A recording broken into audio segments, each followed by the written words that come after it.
This is a Danger Entertainment podcast. DangerEntertainment.net. Danger Entertainment Podcast Network.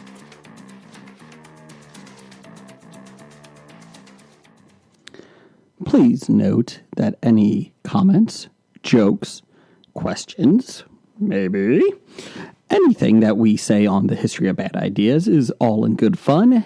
And remember, we insult everybody.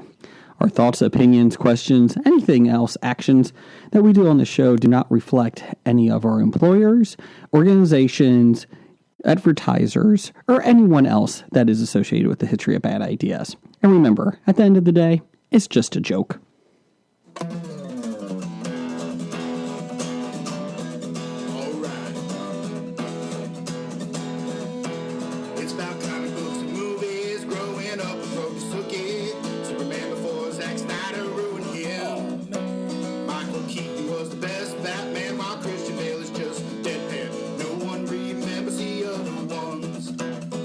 Fans Aquaman. Blake's just not listening. What? Jason impersonates Michael Caine. Some people just want to watch World Buzz. Jeff nails another draft day. Blake's top 5 has 98. Jason just loves him some Kevin James. Fucking Kevin James. It's the history of bad. It's bad. It's the history of bad. So bad. It's the history of bad ideas. It's the history of bad. Oh yeah. It's the history of bad. It's the history of bad ideas. Podcast. Welcome to the History of Bad Ideas, episode number 235. I'm Jason. I'm Jeff. And I'm the Dit Man. Yeah! The Dit Man's here. Not Blake, though. He's not dedicated. Well, that or he's got some Dutch ent disease that's Yes. keeping him out for a second week. The Dit Man's going to help us out this week because Blake, his radio co-host on 99.7, is out for a couple weeks. He has some Dutch ent disease, and we do wish Blake well. Speedy And, recovery. Yes, very speedy recovery, and hopefully Percocet helps. But anyway, so Blake, we miss you. And Blake, just pretend it's the Sensei Comic Expo and you were just in the green room. It's a good one. Anyway, Dit Man, how you doing? Outstanding, fellas. How about yourselves? Wonderful. Wonderful. Jeff? I exist.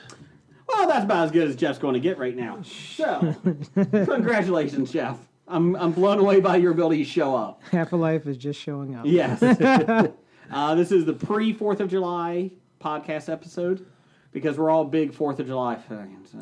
Yeah. Don't- I mean, don't get me wrong. I'm a huge fan of celebrating our nation's independence. Yes. I'm a huge fan of Being having off a work. day off work. I'm not a huge fan of making plans for my day off work because it's supposed to be a celebration and day of rest. I agree.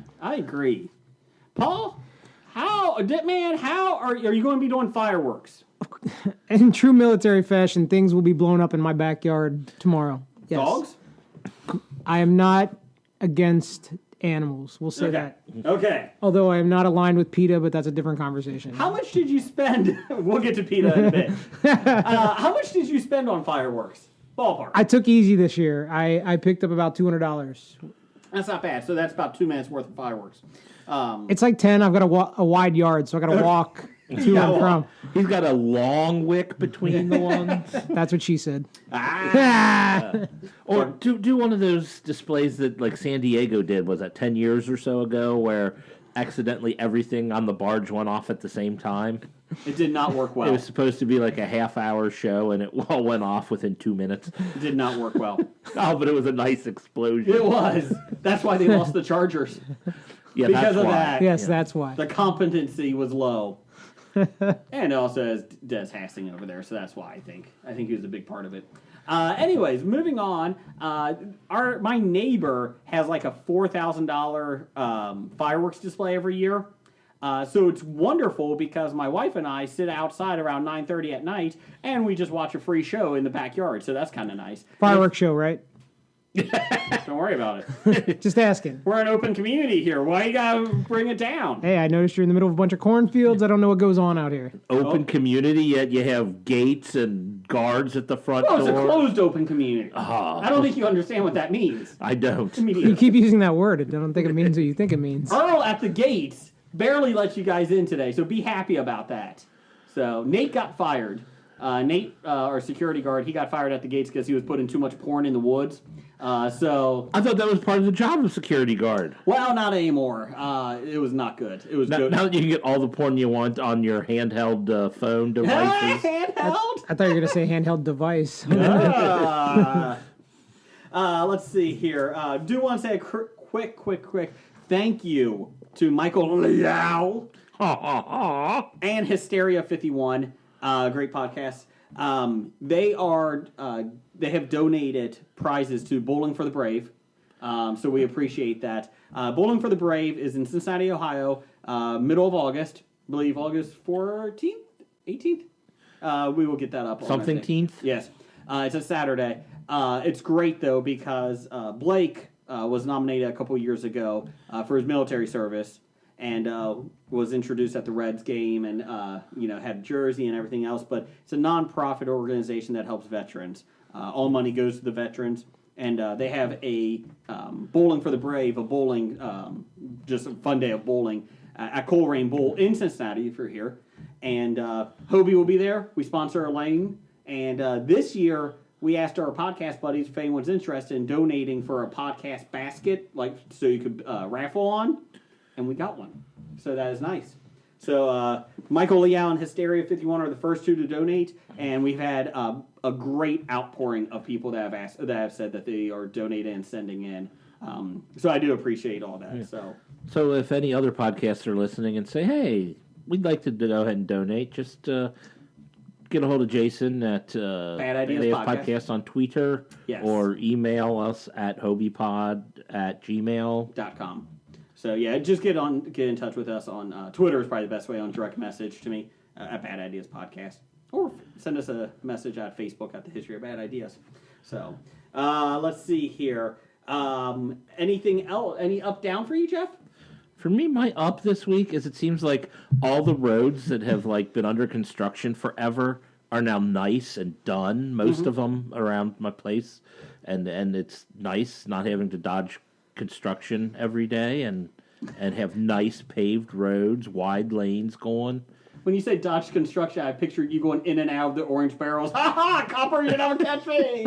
I might have done that once or twice. Ha ha, boss hog, I roll this county. Come on, coin vans, get in the back. There's too much junk in the back of the thing. Get on top of the hood. Sorry. Anyways, Tim Man, any ups for you? Ups. Looking forward to vacations this summer, relaxing. So up on summer in general. It's a good year. It's not 3 degrees outside like it was in the winter. It's not raining. So. No, it's only 98 degrees. Hey. Bye.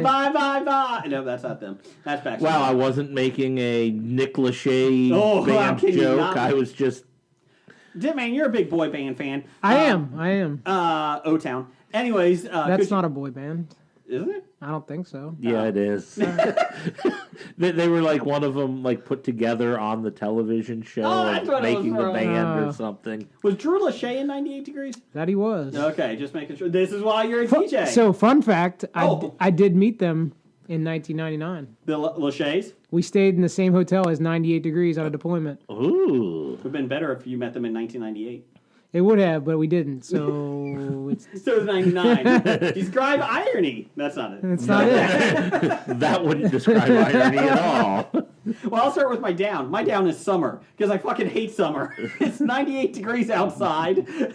I hate it. There's nothing good about it. Stay tuned for the first 4-foot snow in the middle of December when Jason does his. I love winter. Yeah, I don't know how. I love winter. I will much rather have 5 degrees outside than 98. I'm sorry. I hate summer, except for baseball and swimming. Unless you have my community pool and then kids throw up in the pool and close it. Oh, that's nice. Yeah. That happens in a gated or closed or open closed community. We executed them. So anyways, hey, they had it coming. Don't throw up. My up. You're not allowed to vomit. You're not allowed to get sick in this community. Again, you don't know what a closed open community is. Open closed? I don't know what it is. I don't know. So apparently furry rabies does not run rampant in this community. No. Dutch Ent does because Blake brought it to the community, and I'm scared. So my up this week is right before the podcast. I actually took family to see Incredibles 2, Electric Boogaloo, and it was very well done. I think the first one, I like it, but I think it gets overhyped. I think it's over. Well, you're wrong on that. But go ahead. Appreciate it. Okay. But I do enjoy the first one. Second one, I enjoyed it a lot too. Will this one make me cry? Nah, not really. Well, then screw it. Okay. So I do First have one a, made me cry. I do have a question about the demographic. Were the parents that are our age more interested than the children?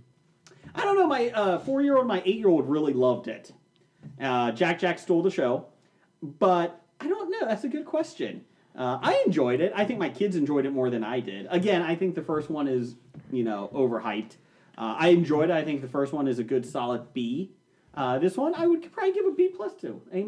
I know some people, Pop Culture Podcast, have said that they gave it the best film of the year so far. Wow. So we'll see how that goes. But I enjoyed it. I think I might have to take some time, like you do with some of my reviews, take a time to take a look at it and think about it. Take a chance. Speaking of movie reviews, my oldest son and I, going for nerdly.co.uk on Thursday, going to go see Ant-Man and the Wasp. So opening night, and we're pretty excited about it. And my review will be up on Friday morning on nerdly.co.uk. In the UK, it will be Friday afternoon. You have time travel. Is that opening Thursday night. Thursday night? That's not going to be out for the 4th of July tomorrow? It was Thursday. Oh, okay. And they have showings as early as like 5 or 6 p.m. I was kind of surprised by that on Thursday. But yeah, it looks like a fun movie. It looks lighthearted. My son's been really excited to see it. And Ghost, the bad guy, really intrigues me in it. So, different Ghost. Walks will Space haunt. Ghost? Yeah, Space Ghost. Is he on the Space Force? We'll get we'll talk about that later. I thought we were going to talk about it. I thought that was a perfect segue to talk about it. It was. I was setting you up. I was trying to for it. foreshadow and no. Listener feedback from Matthew Fabio says, Who would you have lead your Space Force? And that was our Twitter poll of the week this week. What? On Bad Ideas Podcast on Twitter. We had the options of Space Ghost, Zap Brannigan, that was from Futurama. Yes. We have Space Ace from the bad video game. That wasn't that bad. Come on. I watched It was with the space version of the... Dungeon Slayer. That's it. Dragon Slayer. Yeah, Dragon Slayer. Dragon Slayer. Dragon Slayer. Dragon Slayer. Shut up. You didn't put a space in it, you asshole. Space Ace. Shut up. Anyway, Adventure. It's a space version of Adventure. That dragon looks like a kangaroo. I always thought it was a seahorse. I can see that too. I can see that. Anyway, so he and we also had Commander Matt Decker for the Star Trek fans. So Besotted Geek. So congratulations on winning that. Let's see. We had some good results on this one. You can always vote at Bad Ideas Podcast. We at least have one poll of the week. Let's see here. In first place. Oh, I'm sorry. We'll do last place. 0% of the vote. 0.0. Commander Matt Decker. Well, that just means that Star Trek is awful. That's exactly what it means. I think it's scientifically proven because Yes. of that poll. Thank you. We're right till proven wrong. We also have Space Ace came in second with 4% of the vote. The few people that voted for that, I appreciate that. You probably are the only ones that remember that video game. And then you also had winning 54% to 42%. Space Ghost beat Zap Brannigan. It was a tight race between those two. I couldn't figure out who I really wanted to vote for. The percentage did not really change, and we actually had more votes after this was printed, this outline. So yeah, it was a close race, but Space Ghost won 54 to 42%. Supposedly, the rumor is Space Ghost Coast to Coast is coming back. I had heard something like that. Okay. Now, as long as that's the Space Ghost that is leading Space Force, not the Space Ghost from the 70s or something. Oh no! Or the comic book version. Ugh. I never read the comic book version. They rebooted that a while back, and Dev could probably talk about that. Help us out there, Dev. Paul, who would you have as leading your force here? That's a tough choice, tough decision. I think logically, Captain James T. Kirk. But he's not one of the choices. I'm just saying. You asked me who I'd lead. You didn't say of these four. We're not allowed to go off the board. Well, I guess we're going off the board then. I don't know what's going on here. I mean, just the saying. question presented to us by Matthew Fabio did not give these 4 choices. That is true. Right. That is true. So, I mean, logically speaking, the guy's got the credentials. He's kind of led things before, you know. He's traveled in space. He's flown a ship. So it sounds logical. Problem is, he's 2,000 years in the future. Okay, time Some say travel. our Supreme Overlord is too. That's his forward thinking. Again, let's be clear. It isn't created yet. So it could be 2,000 years before this. I mean, Good point. the government could be working on this for a while. Have you seen both sides of the government? I don't think we're going to last 2,000 years. Hell, I don't think we're going to last 20. Hey, that's fine. But the political podcast is down the hall. You can talk about it there. I'm just saying I hate both sides. I'm not saying I like one or the other. I'm saying I hate the both. So maybe instead of Space Ace, I'll choose Dirk the Daring to run my space From Dragon's Lair? from Dragon's Lair. Okay, Dragon Slayer? Dragon Slayer. Okay.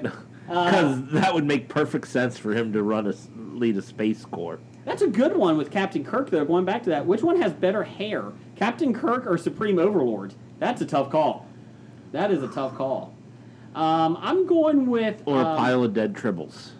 Oh, fucking tribbles. I think I'm going to go with Space Ghost Leia. Princess Leia. I think she was good. Mary Poppins? Yeah, Mary Poppins, but she is a space. She conquered space with her Last Jedi. She came back in. Yeah. One of the few parts I Yeah, you hated try her. to blow up her ship, she'll just float back in. Screw you. Screw you, aliens. Overlooking at princesses, didn't Princess Vespa steal like a plane or a ship at Fly Black? That was a scooter she stole. Oh. That was a scooter. I'm just saying Princess Leia might be able to stop space ISIS. I'm just saying I think they saw it. Is there ISIS in space? Yes. You know what? Here we go. I got my secret weapon. You know who's going to lead it? Jason X from Oh, God, no. From... Jason X. Uber Jason? Uber Jason. I think he could do it. He just wanted his machete back. That's all. Yeah. Watch Jason X ever. I want my $2. Yeah, that was such a terrible movie, So but wonderful. it was so fun to watch. So the android's nipples kept falling off. Is it? Never mind. Next question. Hey, look, there's nudity. Let's have a pillow fight! That's just when he took the one person and put them in a sleeping bag, kept banging them against the pole. Oh, that was not a stripper either. Those songs don't pay for themselves. Let's see here. Let's do some listener feedback. Listener feedback. Sponsored by The Decision 2.0. When you just need to tear down a Nike sign in your hometown, go to Downs Construction. They'll be there for you. Anyways, listener feedback. Paul, would you like to do it, or would you like me to do it? All right, listener feedback. Good man. We'll start with this guy named Doug. Number one fan. Ape hands. Well, it doesn't say here, so Can't give yourself a nickname. this could be a random Doug. It could be. Oh, it could be another Doug. Yeah, we have a It lot could of be Dougs. the cartoon Doug from the Yeah. 90s. Nobody likes that. Oh, sorry. So, what do we think of the new Predator trailer? Didn't see it. Looks good. I'm intrigued by it. Okay, I shouldn't say it looks good. It looks fun. Man, you look worried. So, I saw it when it came out a couple weeks ago, and I was like, "This is terrible." As bad as Danny Glover Predator 2 terrible. Oh. As if they should have never made the second one or whatever this remake is intended to be. Predator. Did you see the new trailer? No, I've not seen the new trailer. There's an Uber Predator in it. Not Chris Hansen. No. There's a giant Predator. Not to be confused with a standard sized Predator. Correct. It's like a collection of poodles, standard sized and giant sized. That is kind of what it is in the folklore of predators, and discussed in the comic books of them. There is an uber tribe of predators that are taller and more dangerous. So Hollywood, you can submit ideas to Hollywood at graphicnovice.com. So I think it would be best if Predator walks in, because it's in suburbia now. right. So he walks into a house and you see Chris Hansen sitting there, and you go, "Hello, Predator. How are you?" I didn't do anything. I don't know. You've been talking for quite some time online. Why do you have that bag of skulls in your car, in your spaceship over there? I'm a hunter. Are you a hunter? I mean for livestock. Really? Online you said, hey, 12-year-old girl, would you like to see my dick? I mean, I'm sorry, Predator, that's an issue. I meant this dick thing I killed in space. Would you like to have a seat? I want to go now. You're free to go. There's nothing that can stop you from going. Except for the Space Force. Already, this storyline is better than the first trailer I saw. On a side note, could you explain to me why you have a 6-pack of Zima and a pack of condoms in your spaceship too? You never know what's going to happen. Those aren't mine. Those are Uber Predators. Yes, we have Uber Predator here. Uber Predator, would you like to talk to me? Zomp. Dead. Jomp dead? Yes, that was his sword. Oh. Uber Predator has a sword? Didn't he have nails or like long claws? Yeah, I just wanted to take fingernail clippers to them. They were kind of annoying. It's like, come on, man. I know you're traveling in space. You got some downtime. Clip your nails. And didn't he die like when Arnold Schwarzenegger crushed his face? Oh, there's a whole alien race of predators. Have you seen the movie Predators with Topher Grace? No. They get transported to the planet of predators, like a hunting planet, and the predator. This conversation has already gone too long. Have you seen Alien versus Predator? No. Nobody should see that. Whoever wins, we lose. No, we did lose. We did lose that battle. Oh my god. Hitman, number one fan Doug would like to give you something. It's straight from Disney for reading his question. He has the Disney Resorts Vanity Kit. So nice. We will be giving those away at the Cincinnati Comic Expo, September 14th through 12th through the 14th. You might get some moisturizer or some breath wash. You might get some of this. Should I open this online? Whoa! That might lose money there, buddy. That might lose value. Sorry, I'm not a collector. Let's be clear. It's Q-tips and pads, I think. What kind of pads? I don't know. I'm a little worried. And condoms, Disney flavored condoms. See, there's a little. Who needs 8 Q-tips? And some spore pads. That's what you get. And what looks like the wooden spoon that you scrape out the frozen lemonade at the ball game with. Ooh. Well, that would be kind of fun. Oh, is it an emery board? I don't know. It looks like a wooden spoon that I'd scrape frozen lemonade. What are you scooping out at Disney Resorts? I'm a little scared. I know, right? Mickey and Minnie might have been in that room before. And a nice I honeycomb. don't even know what that means. I don't either. Moving on. What else we got? Next, what do we have?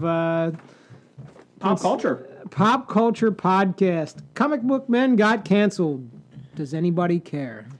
I care because I like seeing the geek stuff come into the comic book store and the value of it, and if they pay for it or not. I don't care about their hijinks on the side. I only saw one episode, so I never really got into it. So you're 4 seasons behind. But is it only 4 seasons? 4 or 5. But I kind of liked the fact that it was there, though. You know, that type of show that should speak to me, even though I never watched it. So I liked that it was there. I liked that it gave Walt Flanagan something to do. Yes. And Brian Johnson, Steve Dave. If you listen to them, though, who's the owner of the thing, Walt? The comic book store, or the manager, he was not happy that they filmed it there because he said it was a lot of pain and torture for him because he's not a then screw him then. Yeah, he can't run here anymore. Yeah. Please check online. AMC did commission Funny Book guys up in Michigan with Dev and his crew at Coy's Comics. Don't you know? Don't you know? I think that's Wisconsin or Canada. They all speak weird. It is Michigan. What else we got? From Brian H. Hey guys, my listener feedback this week is if you could somehow make sure Brigger was not available on the days we record, it'd make it much better for him personally to listen to. Thanks. Ha ha ha! I am here. I'm French, and I am here for you. And now Brian is in pain. Yep. Wait till his Michael Caine shows up.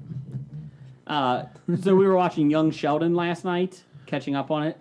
It's like a Wonder Years. Okay, no, it's not. But go ahead. Anyways, my wife and I like it, and my wife goes, "You ever notice that everyone in this family except Sheldon has a Southern accent?" And I go, if you would like, I could, dub it over with a Southern accent. So I have a question. Didn't you hate Big Bang Theory I hate because Big of Bang. Sheldon? Yes, but young Sheldon is decent. No. I hate young Sheldon because of Sheldon. But do you like Big Bang? Yeah, for the most part. Okay. Intriguing. That just means you have Well, bad taste. I like Big Bang because as the cast got bigger, they started branching out, and it's better now than it was. Well, you like Lost, and there was no end game. I don't understand the ending. It was a stupid ending. Wait. Blake's not here. We don't need Oh, sorry, I to was do just doing that impersonations of Blake. Sorry. Yeah, there's no crazy homeless people waiting to My bad, have that my bad. discussion. So, Brian. Some people just want to watch the world burn, so suck on that. I'm here, guys. So we'll do our best, but unfortunately, Jason's in charge of the intern. No, I'm not. No, I am, guys. Hi, I'm Kevin Spacey. I'll play with your intern. Hey, there's Chris Hansen. So, What else we got? Paul? Anyway, so coming next, we have David regarding the top 5 Michael Caine films from a few weeks ago. Some people just want to watch world burn. Wow, a French Michael Caine. Okay. Children of Men is great, and you're all terrible for not liking that. all right. Did any of us say we didn't like it? 2 of us said we thought it would be better than it was. Jim and I both did. Oh, okay. Because I don't remember. I must have not been paying attention at that point. Because I'm like, I liked it. It didn't make my list. Mainly because it's not a rewatchable movie. Oh. I think that might have been in my top 5 of movies I liked, but it's tough to rewatch. Just, he was not happy with us. So, Well- sorry, David. We apologize. I don't. Just wait till the top 5 later. Yeah. What else we got? Next, we got Chris Richardson. Good day, mate. Yeah. So Hello, Becca. You cheeky cunt. That's the Bla- British version. bloody hell. All right. What would win in a fight, Jaws or a T-Rex? Okay. The confrontation takes place in a big-ass lake deep enough for Jaws to swim, but also shallow enough for T-Rex to stand and wait about. That could totally be a thing. Do not question me. Deadman, what do you think wins? I don't think T-Rex can reach Jaws, so I think Jaws eats his legs off. Ooh. So he would be stumpy Yeah. and fall, okay? And then he'd just be kind of rolling around on his so arms. He would have small arms and small feet. and, I like and his it. tail's just propelling him in circles. While, The problem I have here, though, is The one problem? the one problem is Jaws is dead. Okay, He he's got alive. blown up. So I saw Jaws blow up. T-Rex has been dead for about 4 million years, too. Well, but they brought him back, and he hasn't 400 died. million years. He's been in at least 3 Jurassic movies and hasn't died yet. That's true. He did kill a Spinosaurus. Yes. So, creature that didn't die in his own film, where all these other creatures are dying, versus the creature that blew up. I'm A shark Going isn't for it. that fast, right? in water. Yeah. it's kind of his thing. Yeah. I mean, he definitely would be able to outrun. Well played. In water, the T-Rex running after it. Well, yeah, I'm not saying that, but I mean, if he comes up to the T-Rex, he's going to bite his legs, but he can't like swim around. He's not Speedy Gonzalez going around. I think You're once saying he can't make quick cuts. correct. I mean, once the T-Rex So he's not like a Barry Sanders. correct. Oh, did he retire? Well, No, Jaws is dead. Barry Sanders is retired, so Who wins in that battle? Barry Sanders or Jaws? they're both sipping Mai Tais, or one That's isn't. right. One. Land shark. I would say that once the Jaws attacks the T-Rex, he would reach down. Eventually, the T-Rex would get him in his jaws. And once he picks him up, all he has to do is throw him on a beach, and then he's dead. But are we in the Say- middle of a pool? Are we anywhere near a beach? It doesn't you know, say it's not- there's a beach. There's Okay, flaws. in this. sidelines. There's too many flaws in this. I think we should move on. I think it's one Oh, of it's a those, lake. It's a lake. I think it's one of those arenas where, like, when you go off the right side, you come back on the left side. So, or go off the top, you come back on the bottom. So there is no sidelines. You can't. Okay. run It's like an away. infinity pool, but for For Jaws. I think the T-Rexes deserved it after Jurassic Park for World Fallen Kingdom. He didn't even get Chris Pratt naked. Waiting for his abs. Not there, Chris. Loaded disappointed. Disappointed. Go ahead. Not even sure what that was supposed to Kevin be. Sorbo. Go ahead. Also from Chris Richardson. Regarding last week's top 5 secondary characters, in no particular order: Samwise Gamgee of Lord of the Rings, Corporal Hicks from Aliens, Sergeant Dignam from Marky Mark: The Departed, Chewbacca in any new Star Wars movie, and Monk McGinn, Brendan Gleeson, Gangs of New York. Oh, I like that. Well, Brendan Gleeson's good in everything he's in, so I can't disagree with that. I like Chewbacca, Roar. but I always kind of think of him as a main character still. I know he's off to the side, but I still, especially in the new ones, he's more of a main guy. I don't know. He didn't get the medal, so he isn't that main. Wow, that's bullshit, to be honest with you. Well, We'll this- reshoot Han Solo and Greedo shooting each other, but we're not going to fucking put in and edit that Chewbacca gets a medal. Fuck you, George Lucas. Although, simple fact of the matter is, Wedgie Antilles deserved a medal before Chewbacca, probably before Han Solo. Parkins deserved one posthumous. Well, posthumous? Yes. Posthumous? Posthumous? Posthumously? Yeah. Posthumous. Posthumous. That pretty much describes Jason's... Post-hummus. After something funny, post-humorous. Post-hummus. Oh, that's me in the bathroom. After hummus? Does anyone like hummus? Yes, Really? yes, On purpose? yes. Or does your wife make you? But not the stuff that you get at the store. That's crap. You got to go to like a real nice Greek restaurant where they actually make it themselves, and it's not just extruded through something. So the local grocery store chain does not make good ones. Correct. Okay. So the... No, I forgot the name of the even brand that sells it. It starts with an S and ends with an A. Sombrero. Yeah, that one. Sobraro? Because we don't want to disparage any brands on the air, right? Sombrero? That's the ones that make the pizza, right? Yes. Sparrow. Yeah, Sparrow is pizza. They But moonlight. unfortunately, that's the only thing that was going through my head. They moonlight as hummus makers. Sabra? Michael Yes. Scott's favorite New York Okay. pizza joint. This is Borrow. That's real New York pizza. I love Allegedly. Michael Scott. Let's go to Genie of Hobie. Listening to episode 234, Throw a Koala. And sorry, Jason, Back to the Future 3 is terrible. Terrible. Terrible. I used to argue it was a good movie until I watched it with the kiddos, and it does not work. So bad. Thank you, Jeannie, for proving my point. Genie, you're officially a member of Hobie, and I don't know if I can keep you on as Hobie's payroll with that. Well, you act like you have a choice. Back to the Future 3 is amazing. No, it isn't. It's better than A Million Ways to Die in the West. I've never saw that, so I can't compare. Ditman, what's your your view on Back to the Future 3? Remind me which the third one was. Was that Wild West? Yes. Yeah. Oh, that's terrible. Move on. What? It's better than the second one. Second one was horrible. Well, They be were clear, both horrible, let's be so- clear. You don't need to make a second and a third. Yeah, they did because they had to go back in time. Just because you had a food processor that made your plutonium in 1.21 gigawatts. You spent all this time thinking it's debating if you could. You didn't think if you should. So now we're Jurassic Park. Huh? Ooh, go back to the Jurassic World. I like it. Yeah. Yeah, I'm down for it.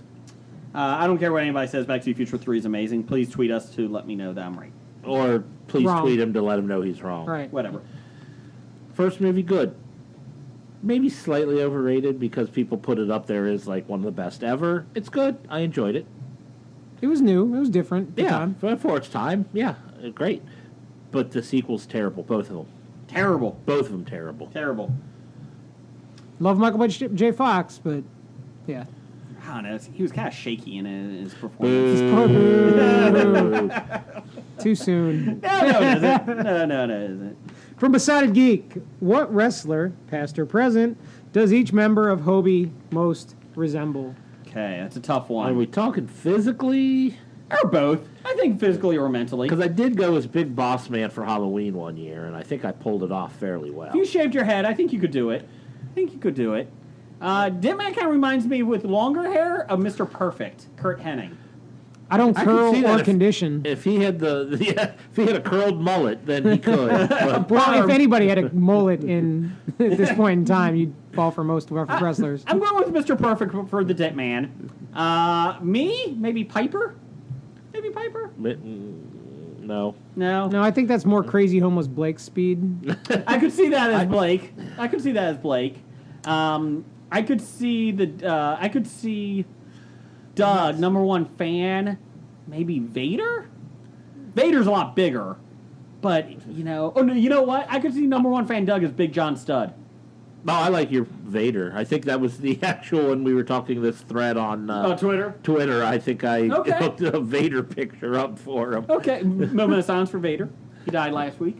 Yeah, I didn't know that when I put the picture and I got too soon. I'm like, did I miss something? You know what? Yes, you did. That you did. Jeff, I could see you as Akeem, a.k.a. One Man Gang. I could see that. The African Dream? I could see that. Okay. Who would I be? I'm a little worried about this. I'm a little confused as to why I'm the one-man gang, but... You kind of look like it. Or Jim. We need Jim, too. Let's see. Jim looks Hacksaw like... Jim Duggan. Jim. Is Jim? That's a good one. No, I was going to say Sick Boy. Oh, from Raven's Block. Everyone's a classic wrestler, except you, Jim. You're Sick Boy. Sorry about that.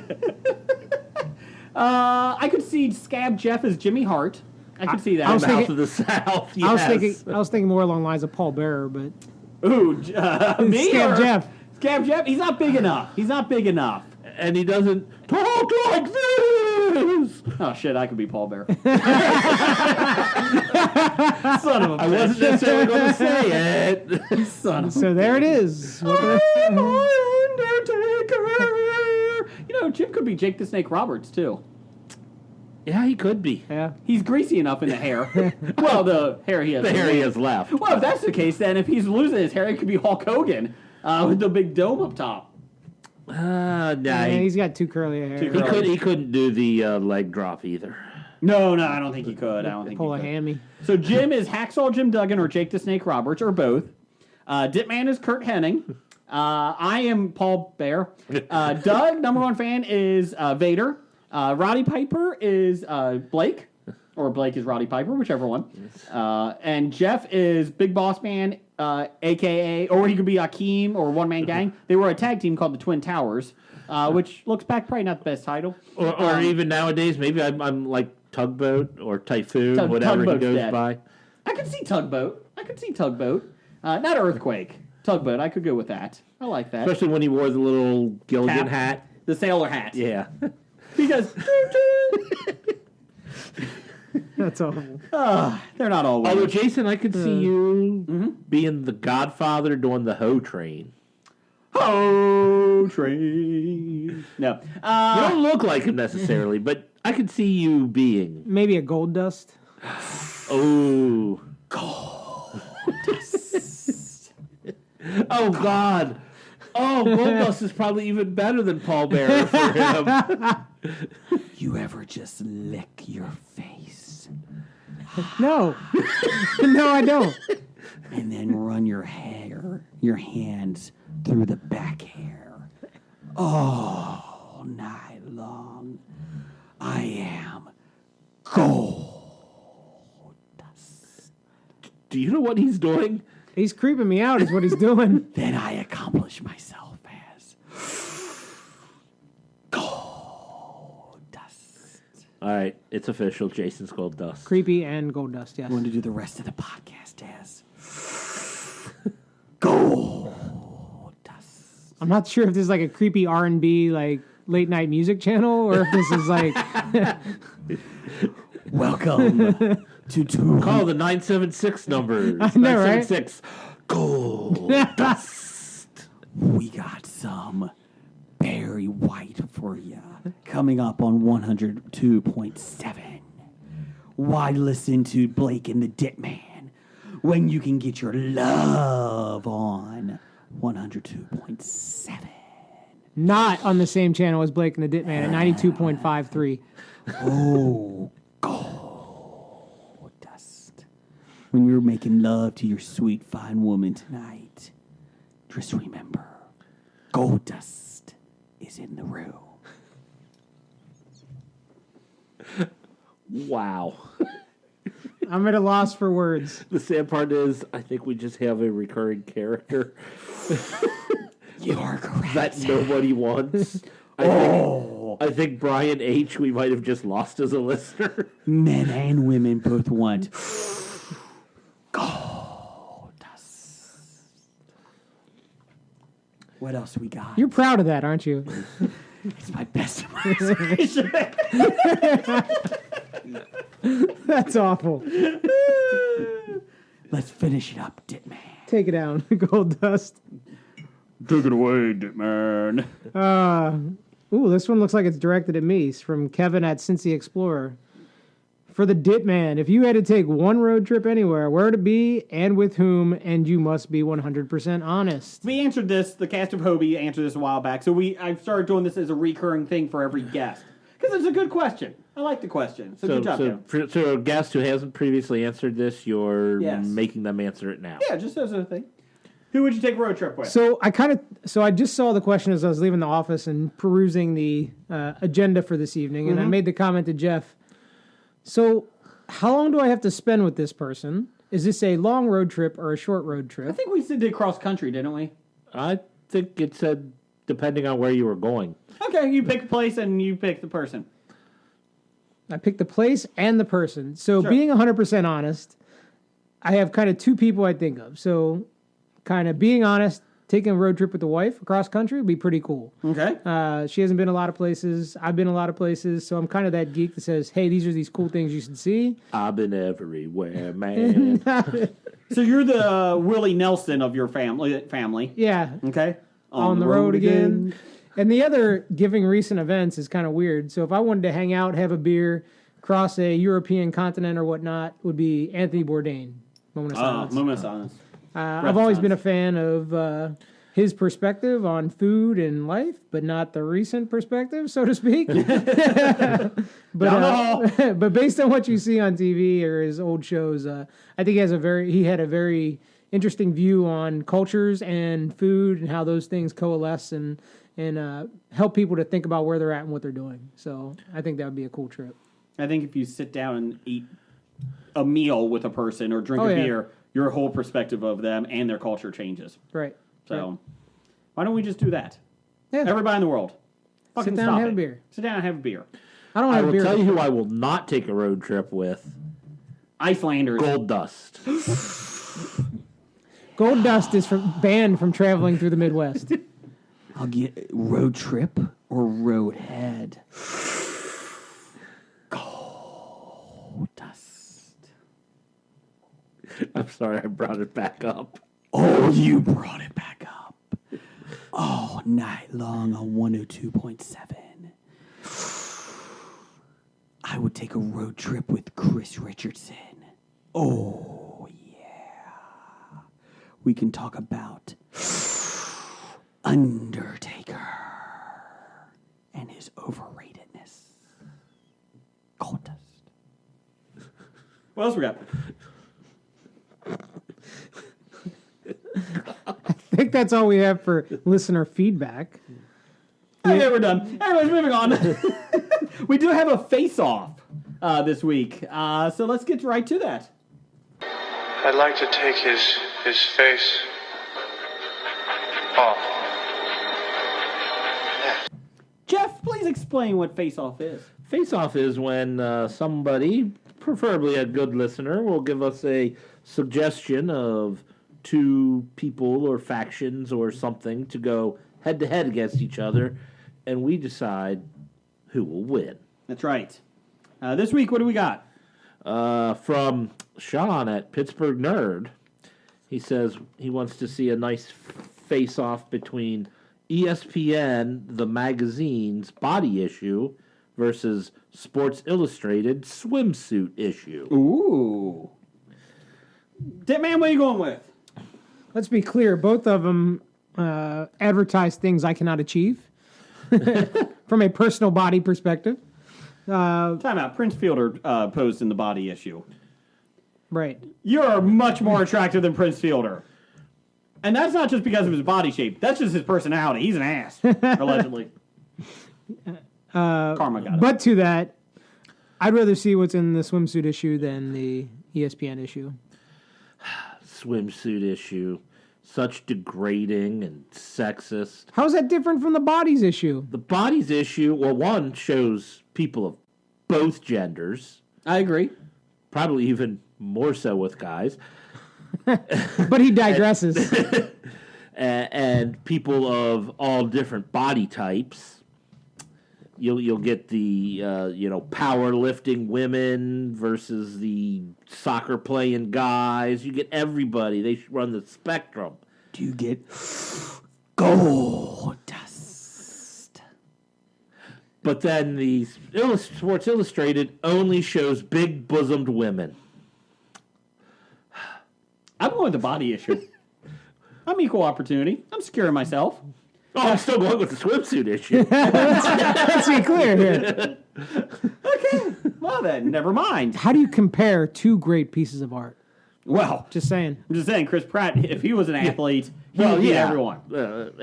If you get Chris Pratt into whichever one he goes into first wins. So who would you rather see in a swimsuit issue if the guys were in it? Okay. Tates or Chris Pratt? Chris Pratt. Oh, Wow, that was aggressive. That's even aggressive for gold dust.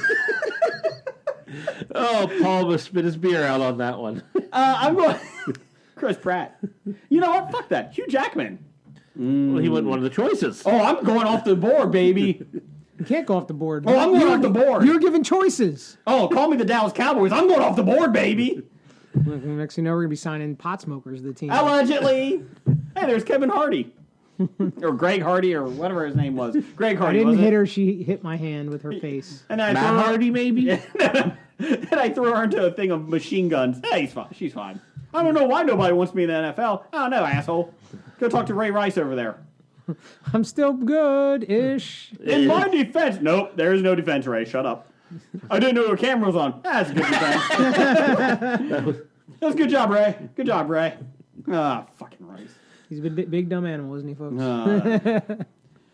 Tommy boy. Oh. Fat man in a little coat.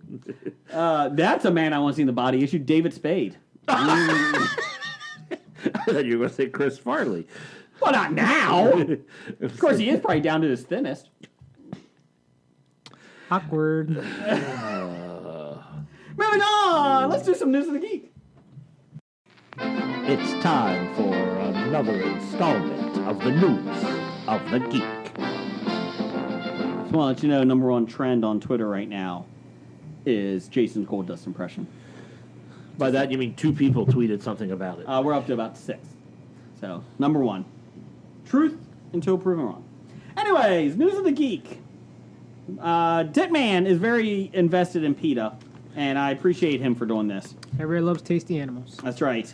Jurassic World, Fallen Kingdom, is all about animals, but not the regular kind, just CGI animals that no longer exist, a.k.a. dinosaurs. Because these creatures are CGI, the movie set is not overrun with several groups that monitor the animals to make sure they're not being abused, like in most films. But that didn't stop PETA, People for Ethical Treatment of Animals, from attempting to gain a bit of attention on Hobie. The film is about rescuing dinosaurs from the island due to a volcano on the island nearing its time where it will spit fire. Saving dinosaurs and protecting them from being caged up was a major theme of the film. PETA came out with the following statement Yay. for a fictional film. Quote, PETA sends in rescue teams when a hurricane or another natural disasters happen, and animals are suffering as a result of that natural disaster. According to PETA Senior VP Lisa Lang. So I guess that would be kind of a comparison. And then you do whatever you can to allow these animals to continue living and continue eating and not suffer. For us, suffering is the biggest issue. Really, all of these Jurassic Park movies have really encouraged people to think about the bigger picture and the role we play in the devastation of the environment and the animals who live in it. We're so grateful for the filmmakers for that, she went on to add. In addition, we're extremely grateful that they made a movie about, well, it's about dinosaurs. Obviously, they'll never use a real dinosaur. But they've made a movie about animal lives, about animal protection, and our bad tendencies as the human race without exploiting one animal to make the point. These movies only use animatronics and CGI. Really? Really? And that's just lovely. So not only did they get across a very important message that we really hope is sinking in with people, but they did it without harming the hair on one animal's back, and that's tremendous. I don't think they could harm a dinosaur's hair right now. That's my issue. So, PETA, thank you for piggybacking off that. Especially because dinosaurs didn't have hair. Some had feathers, Yeah, they think they might have been more covered in feathers. feathers than we actually... especially the raptors. And the raptors were a lot smaller than they show in the movie. Well, that was just a strain of large raptors they did. Well, actually, Dr. Wu in the movie actually explains it that, basically they had to, combine a lot of the DNA with different animals. So They had to make them larger, otherwise people couldn't see them. Yes. Yes, because they're microscopic. Is this George Lucas? Is he making anything about mediachlorines? Oh, I thought it was about water bears. Ooh, sea monkeys. They cloned sea monkeys next. Interesting. So anyway, I think the opinions of PETA carry as much weight as the opinions of the family that shall not be named. Uh-huh. And whatever they say is inconsequential. Can we say the family that we shall not name their dad that's no longer associated with the family? Who the one? You mean that the dead guy? No, no, not Robert. Oh. The one that became a woman. Clarissa. Caitlin? Thank you. I was thinking Clarissa tells all. That's not right. Knows all. Whatever. Yes, Caitlin. Can we talk about her?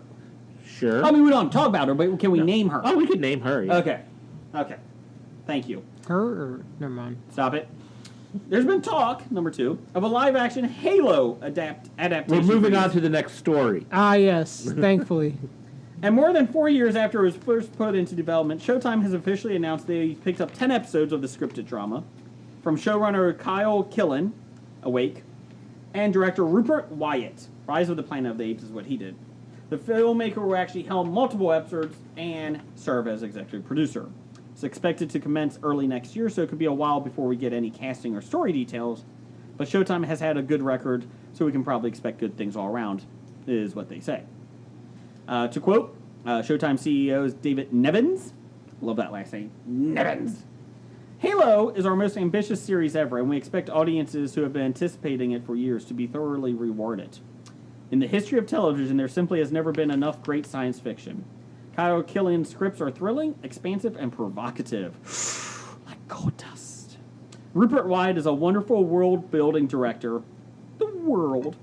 And their vision of Halo will enthrall fans of the game while also drawing the uninitiated into a world of complex characters that populate this unique universe.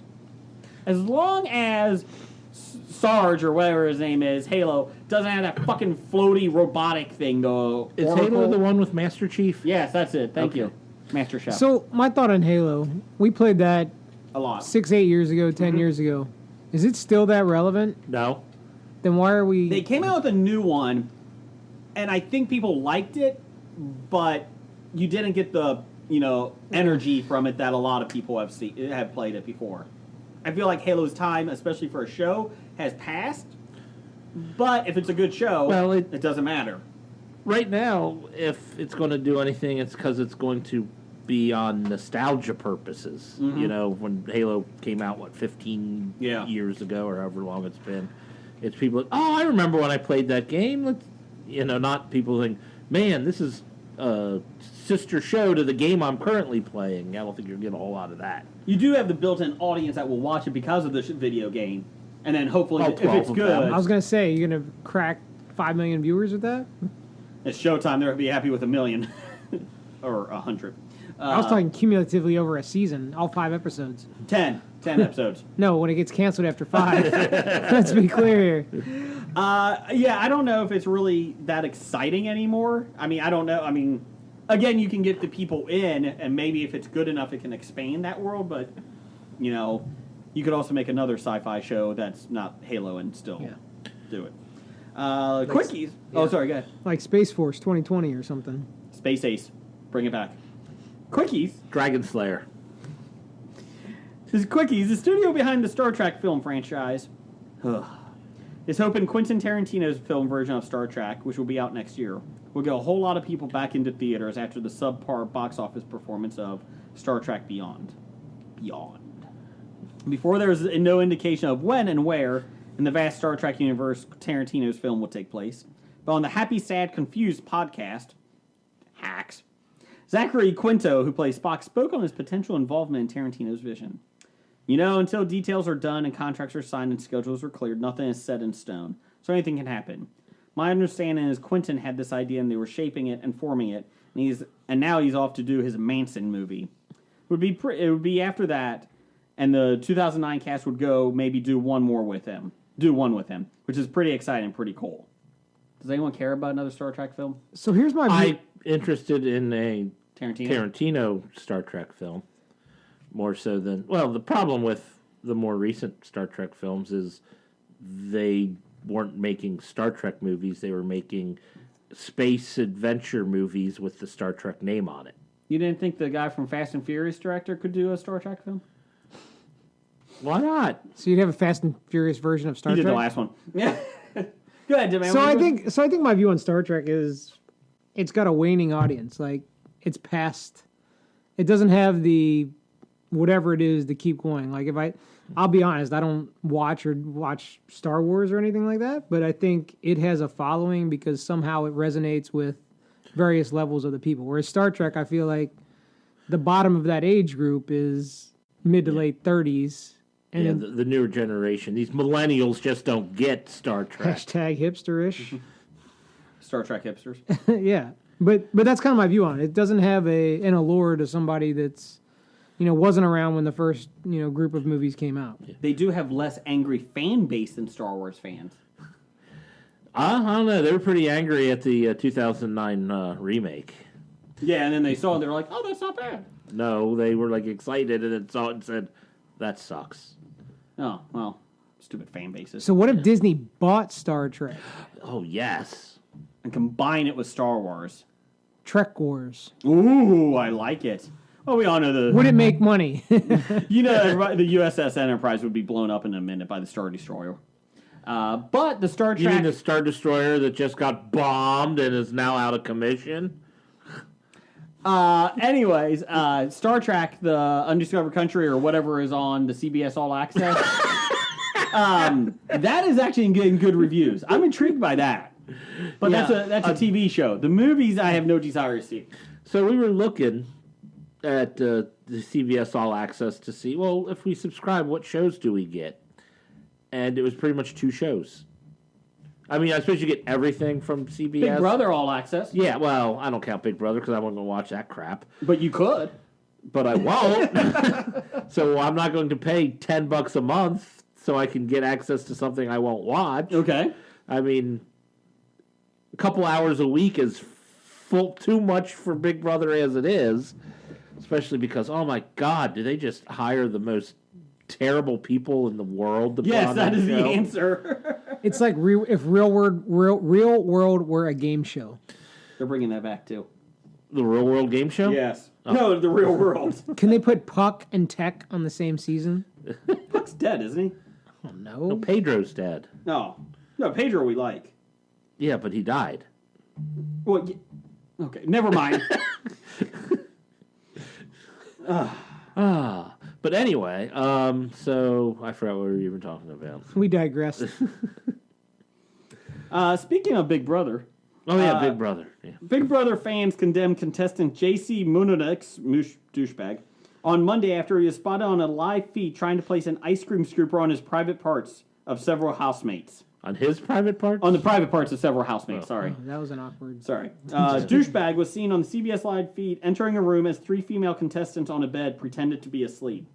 He laughed as he snapped the ice cream scooper several times before trying to place it under their blanket as they erupted in giggles. He tried to place the ice cream scooper under the blanket of Caitlin Herman, who pushed him away. The Miami native, the douchebag, also told housemate Casey Clark to open up your vagina and insisted it feels good. Okay. Apparently the douchebag has not listened to Hobie since we said you're not supposed to put ice cream there. Did you know that, Titman? I did not. There was actually a public service announcement. After the 50 Shades Darker movie. Yeah, or one of them. Because she put vanilla ice cream in her hoo-ha, and the guy ate her out, Mr. Gray. And there was gynecologists that had to come out and say, please don't put ice cream in your vagina because it could be a bad... 101 things not to do with ice cream and your body. Number 2, do not put it in your hoo-ha. Number 1, I don't want to think we need to discuss. Hey. But yes, so another reason that Big Brother is just awful. So, thank you, JC douchebag. Oh my God, he even looks like a douchebag. But when you purposely cast douchebags to be in your show, they're going to do douchebag things. Millennials won't watch it if you don't have douchebags. Really? Millennials need douchebags? I don't know about that. I'm pretty sure it's a thing. I don't know. So there you go. There is your news of the geek.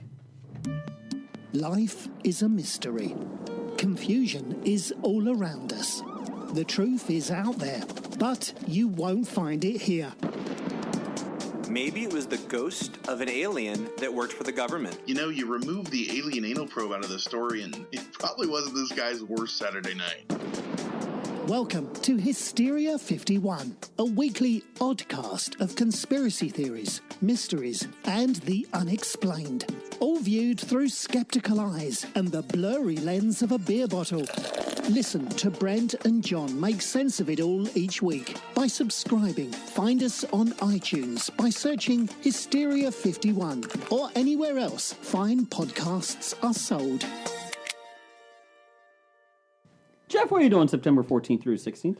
I'm going to be at the Cincinnati Comic Expo. That's right. Cincinnati Comic Expo arrives back at the Duke Energy Convention Center in Cincinnati, Ohio, September 14th through 16th. Hobie will be there. Woohoo! We got our table. We're excited. You can come play trivia with us. Win bunch of fabulous prizes. We do have a lot of prizes to give away. You can be challenge us one-on-one for 5 questions in any of your geek-related trivia that you want. We also have, we're not the only reason to go to Comic Expo. You know why? Because Michael Bell, the voice of Duke, Voltron, and the Riddler from the good old Superpower show, is going to be there. They just announced him. He's also in Star Wars Rebels as a voice, too. You got LeVar Burton. Take a look. It's in a book.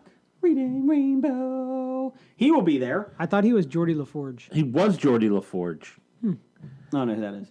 That's that Star Trek stuff we were talking about earlier. He was also Kinte Kunte in Roots. There's your fun facts today. Summer Glau will be there. Oh, yes, she will be. Clark Gregg will be there. Yes, he will be. Yes. Mary McDonald Lewis, who played the voice of Lady J in G.I. Joe. They're getting some nice G.I. Joe voices. This is my childhood, so I'm pretty excited about this. You also got Charles Martinet, who's also the voice of Mario. It's me, Mario. And you also have Peter Mayhew from Chewbacca. Thank you.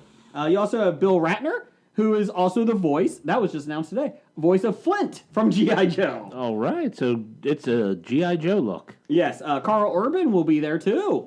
He's like been in everything, like Lord of the Rings and like Star Trek. Judge Dredd. And like Judge Dredd. And he was even in Thor. Chronicles of Riddick. Yeah, well, yeah. Thor, You think he'll sign my Chronicles of Riddick? Yes, I think he would. Okay. I gotta find it. Also, Nikolai Coaster. Waldo. Yay! Winter is coming. He is From making Game of Thrones. Yes, he is making his rare appearance this side of the Mississippi. Actually, in America, he doesn't do many conventions, so that's good. And the Karate Kid, William Zabka.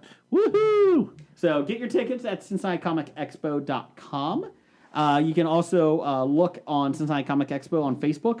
You get all the latest releases on who's coming. Good news, too, is there are tons of artists and comic book artists and writers coming as well. We don't want to chip them on it because they have a great lineup as well. And also, even Dev from Source Point Press is going to be there, too. His comic book that he's affiliated with. His comic book coming. And he's specifically going to make the trek this year. I don't know, but Source Point Press will be there. Oh, yeah. So there you go. Travis McIntyre is there, too. There you go. But yes, so lots of great guests. Go to CincinnatiComicExpo.com, and we will see you September 14th through the 16th. It's time for Box Office Bombs. All right, the bombs. Per 411 Mania, Solo made $2.3 million this weekend, and domestically has only made $207.5 million on a $250 million budget. The film has made a total of $369 million when international numbers are added, but with marketing costs added in, looks like Disney will lose money. They will lose, rumor is, 100 to 200 million. Do you think they'll make that up, though, in Blu-ray sales? Blu-rays or streaming services and stuff like that? I don't know. I don't know. I think they're still going to lose money on it. I don't think many people are going to run out and buy this movie. I will. Yeah, I enjoyed it. I still need to go see it, so I better hurry up because it might not even be in the theaters this weekend. People that saw it enjoyed it. I have not heard people say bad things about it. It's enjoyable. Everybody I've talked to, though, there's been multiple people I've talked to in person and on Twitter. They said if you get past the first 20 minutes, it's good. The first 20 minutes are rough. It's just not well done because it's choppy with the different directors and that. Yeah, I mean, it's like I said, I enjoyed it. If I don't hurry up and see it, this might be the first Star Wars movie that I have not seen in the theater. The only reason I saw it that weekend was because my son really wanted to see it. I was not really pumped to see it. I'm glad I did, though. What else we got? Well, we have the top 5 in the box office this week. Number 1, we have Jurassic World: Fallen Kingdom, made another $60 million, a total of $265 million on a $170 million budget. Over $1 billion worldwide. Already? Yeah. Holy crap! Because that's not a whole lot locally or domestically. I'll just double check on that one. I mean, well, you're talking over 730 million worldwide. Now, granted, it opened everywhere almost at the same time, so it's possible. Yeah, that's. I'm looking it up. Did it even open in China? Yeah. Okay. Is it bootlegged already there yet? Probably. It was probably bootlegged before it came out. Fact. Number 2 this week, The Incredibles 2, made $45.5 million, a total of $440 million on a budget of $200 million. So Incredibles raking in the dough. I would not be surprised if Incredibles creeps up and wins this week. Oh no, Ant-Man's come out. Never mind. Yeah. Well, we'll get to that. Sorry.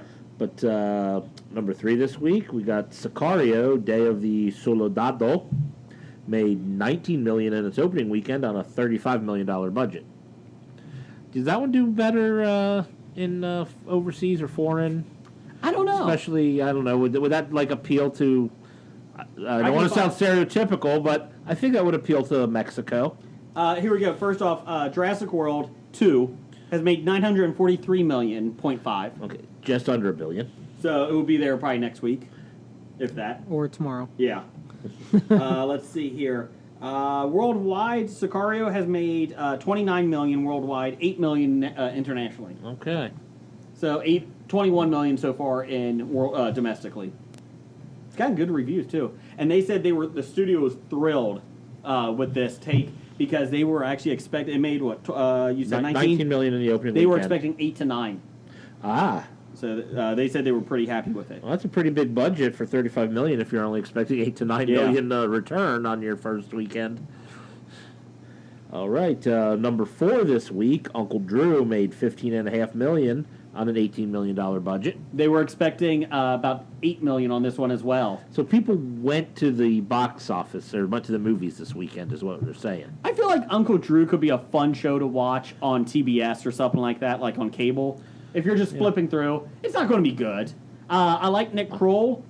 I don't like him as the stereotypical annoying jerk. Yeah, I don't like Nick Kroll when he's over the top. Yeah. And usually most of his characters are over the top. I liked him in The League. Yeah. But that's about as over the top as I like him. I agree. Because the only over the top I like is Sylvester Stallone, damn it. Yeah. Ew. It's time to do arm wrestling. Winner takes it all, loser takes a fall. I'm going over the top. I have nothing. Oh, he does. You just don't want it. Nothing. Thank you for having nothing. Oh, all right. Number 5, Ocean's 8 made another $8 million. That sounds appropriate. Mm-hmm. Total of $115 million on a $70 million budget. There you go. Does that mean Ocean's 9 is coming out soon? I'm fine with that. It's gotten good reviews. So I don't really care, but Yeah, I'm not right. going to they see make it. Ocean's 9, then they make Ocean's 10 if they're ready to make another Oh, one. God, no. Do they team up in Ocean's 15? Oh, Jesus, no. Please not. Interesting. Just saying. Please don't. Please don't. Why not? It'd be fun. It's at this point when I realize I'm way behind on my movies, is I just saw Avengers like 2 weeks ago. So Did you like Avengers? it felt very busy, right? A lot going on. Right. I mean, like you jump into the pool when it starts. Mm-hmm. Yeah. So if you're not Yeah, settled- if you're not caught up, you're in trouble. yeah. So I think it was done well. I just think it was way too maybe try to put too much into the film from the start to finish and keep it within, call it 2.5 hours.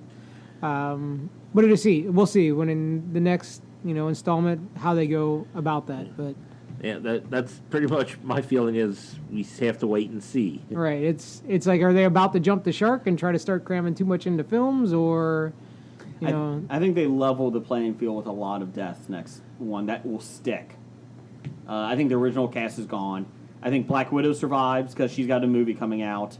Unless you could do a prequel, I guess. Yeah, that's the big question is the Black Widow movie going to be a prequel? And then they said the original idea was they were going to get rid of Thor, but they like Ragnarok so much that they're trying to sign Hemsworth again. So, I feel like Hemsworth does good for the franchise. I mean, he's entertaining. He keeps you kind of grounded. I think he's good for the franchise, and I think the franchise is good for him. Mm-hmm. I mean, honestly, outside of Thor, what's the best thing you saw? Red Dawn. Thank you. That's my point. The remake. I mean, the female Ghostbusters, that might have been the best thing he's done outside of Thor. He's no Magic Mike. Tops him. Because he's going to be Gambit. Yeah, I believe that. It's not going to happen. Upcoming on this July 4th week, probably opening on the 6th or 5th. It's actually open July 6th. The intern said he put the July 4th because he thought something would open July 4th. No. Oh, okay. Nothing opened on July. Wow. Yeah. Because Wednesday. I think because it's a Wednesday. It's but when I worked in the movie business, if a holiday fell on Wednesdays, they loved to open. When I was in the business. Oh, our intern sucked. Oh. The first Purge opens. Ah. So everyone, run out to watch The First Purge. It's a prequel to The Purge? movies. Yeah. It's the first I've seen The Purge. I've not the seen... plot's in the title. This is the first one. They purge. It's how they started, I guess. They just now, if they're doing a prequel to that, then do they have to do the binge? Boo! I'm fired. Yes. But anyway, opening on the 6th, you got Ant-Man and the Wasp. Predicted for $70 million. Okay. So I'm okay with that. I might attempt to see that. Maybe I should see Solo before it's gone, if it's not already gone. You could rent it from like a place like Blockbuster or something, right? There's Blockbusters in Alaska. Thank you very much. Hey, that's like I said. Redbox. I could pay. For shame, I'm going to Blockbuster first. I would if I could trek to Alaska. You got to figure the B movie. There's a Family Video around the corner from my house, though. Which boggles my mind that it's so good. What's their business model that it stays open? Don't know. They do memberships like for the family. Like it's a Netflix, but you have to go in and get them. So you pay like $30 and you can get as many movies for the month. Yeah. I kind of agree with that. Yeah. I would like it. I suppose you can. Yeah, you don't need to wait for it to be put on the streaming service. You can get whatever you want. Yeah, I don't know. I was just like it as all the Blockbusters and Hollywood Videos in the neighborhood closed. Then they built a new one. Maybe people like just going in there and seeing it for the first, like going back to the old school. Just walking in and seeing all the movies on the wall. It's like a record store. Well, you see all the boxes, and then the movie you want is gone. Let's be clear. Okay. That's what I remember about like high school and stuff like that when we do it. I want it No Escape for the 10th time, and everybody loves Ray Liotta. Waiting for that movie. What about like those Joey Lawrence sleepaway camp things? Whoa. Do you think the B horror movies have taken a big hit since they're no longer in Blockbuster? I know we haven't rented one in 25 years. So.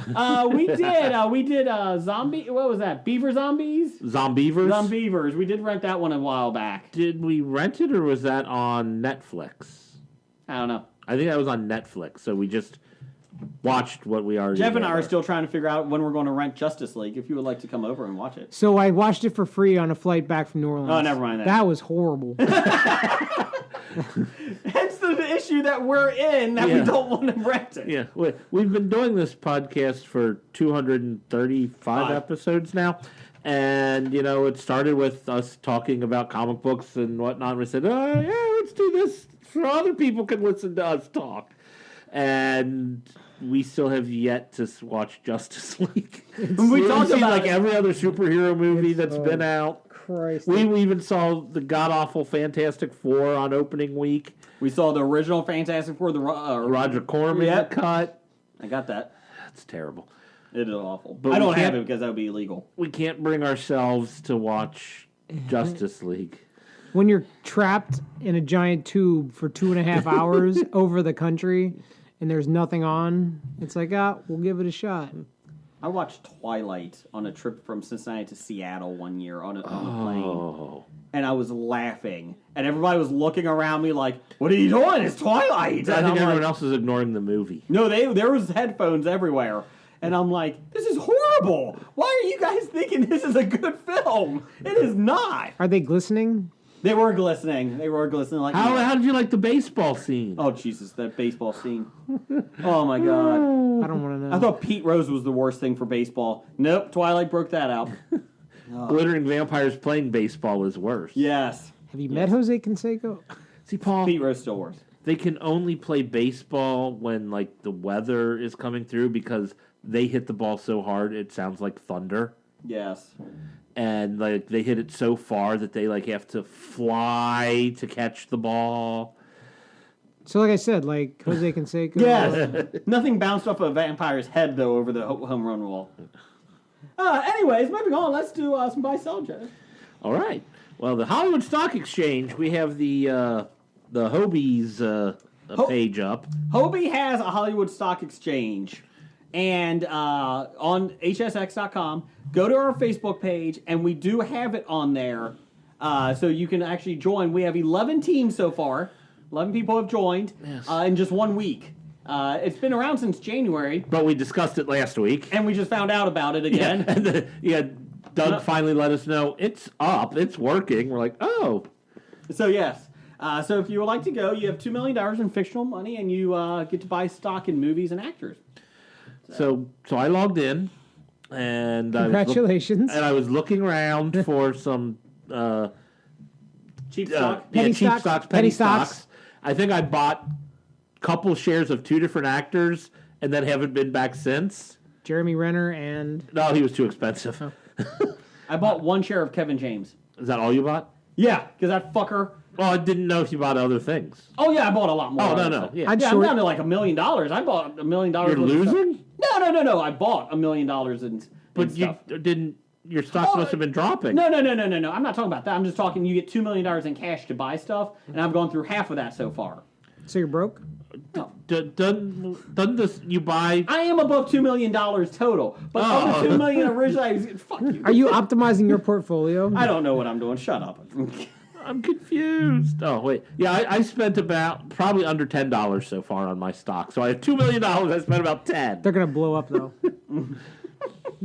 So yes, go to Hollywood Stock Exchange and join us. You can look for History of Bad Ideas League. Yeah. But this week we're going to be discussing the actors. First, we'll start off with Josh Brolin. Currently on the HSX, he is at $113.56. Comparison: Hugh Jackman is at $113.62. I'm sorry, but that's a good deal for Josh Brolin. I might have to run out and buy some if that. I will buy him. He's like got several big movies this summer and whatnot, and we're looking at other people who are up in the 180s. I think Josh Brolin. I would buy him. I mean, it's more than. Now that I actually have the money to put on things, it's like, ooh, that's kind of expensive. That's over $100 a share, even though I have $2 million I don't want to jump all in right now. Let's go. But I think I'll be buying some Josh Brolin.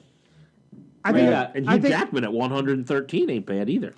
I'd agree with the Josh Brolin. As I think about Hugh Jackman, I haven't heard any noise about a Wolverine movie, right? No, he's he's pretty much done with his Wolverine. Right, but as I think about him, that's all I've seen him in for the last... The Greatest Showman? So, like I said, Wolverine is the only character I know him as over the last, call it 10 to 12 Kate Leopold?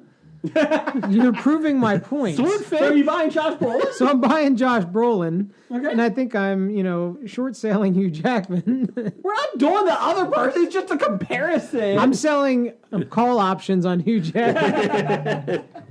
What else we got? Benicio del Toro is at $106.95 compared to, say, Clint Eastwood at $114.11. The intern told me the reason why he put Clint Eastwood as a comparison is he can't find anyone else at $106. So he's going. How about we just compare him to Hugh Jackman at $113.62? I mean, that's closer anyway. I'm selling Benicio.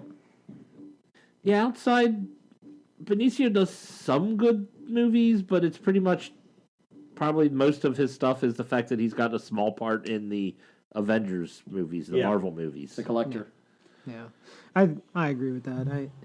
He's kind of hanging on for Hollywood Colonels. If you, I mean, unless something sneaks up the pipeline for Benicio, I think I will be selling him. So everybody's selling Benny. Let's do some top 5 with the best theme music in the world.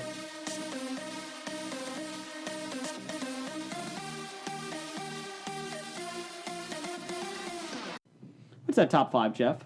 Because it is the best top 5 music. That isn't the best top 5 music. The best top 5 music is on its way from Heno. That's I right. know you got it coming. Come on, Heno. According to our outline, it is the top 5 worst government characters in movies. So characters working or employed or running the government.